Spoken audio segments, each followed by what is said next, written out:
Ramadan yang sangat suci ini, para umat muslim sangat khusyuk untuk beribadah dan melakukan hal-hal baik. Namun aku pengen mengenang beberapa hal yang tragis yang pernah terjadi di beberapa tahun terakhir.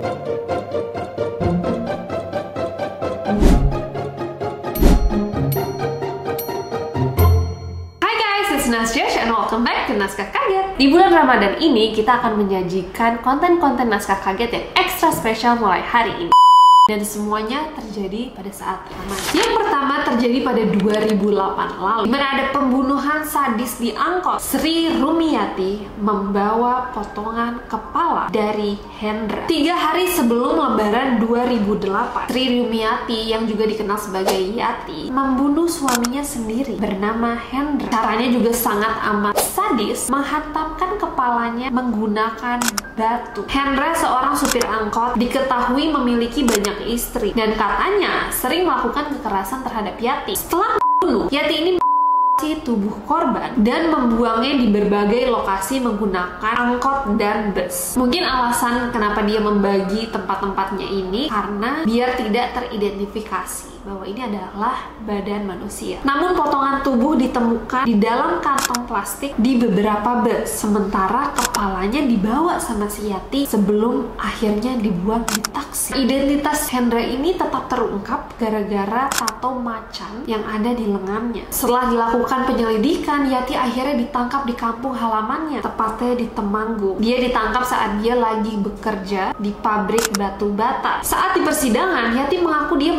suaminya karena perlakuan yang kasar dan tekanan finansial. Awalnya Yati dituntut hukuman seumur hidup, namun akhirnya dijatuhi hukuman 14 tahun penjara. Yang selanjutnya nggak kalah tragis itu adalah aksi terorisme di Surabaya yang terjadi di 2018 lalu. Ini adalah salah satu peristiwa yang sangat mengguncang dan mengerikan di Indonesia. Serangan terjadi di 3 gereja yang melibatkan bom dilakukannya oleh orang tua dan juga anak-anaknya. Ledakan pertama terjadi di gereja Santa Maria Tak Bercela, Surabaya, diikuti dengan ledakan berikutnya di gereja Kristen Indonesia di Ponorogo, dan ledakan yang terakhir di gereja Pantai Costa di Jalan Arjuna, Surabaya. Puluhan orang dan luka-luka. Kelompok teroris yang melakukan ini diduga terafiliasi dengan ISIS. Dan pastinya kejadian itu sangat tidak terduga karena selama ini sudah aman-aman aja setelah kejadian terakhir di bom Bali. Makanya menurut aku sangat penting untuk hal-hal seperti ini dibahas lagi biar orang-orang itu tidak merasa semuanya sudah tenang sehingga mereka bisa melakukan kejahatan-kejahatan seperti ini.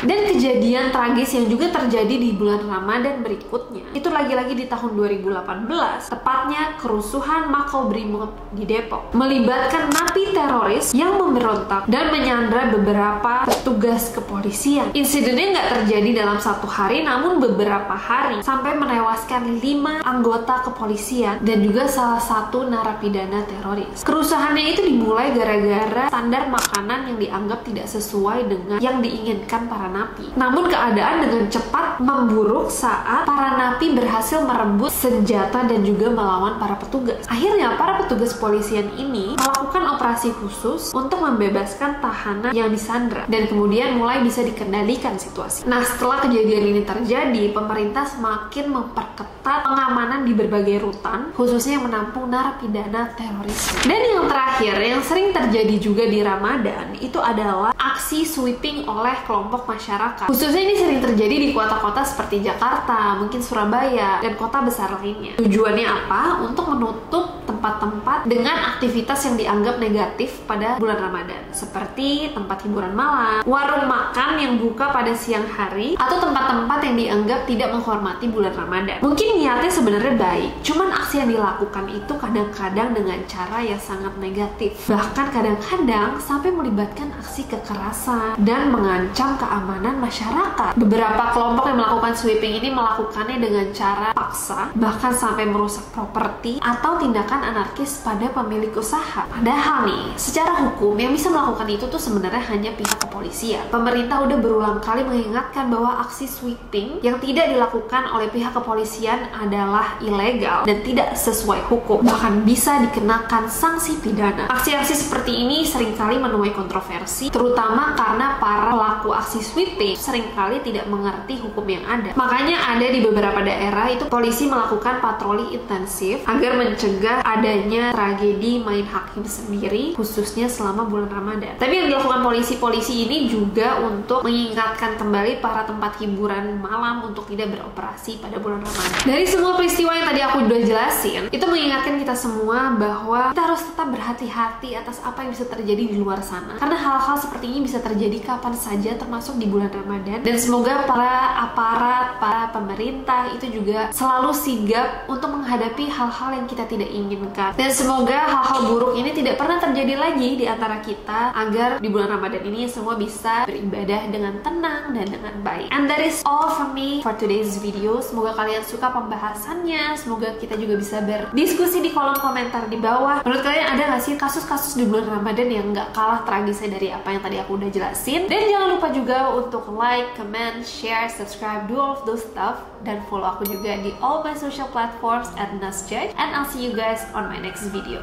Bye!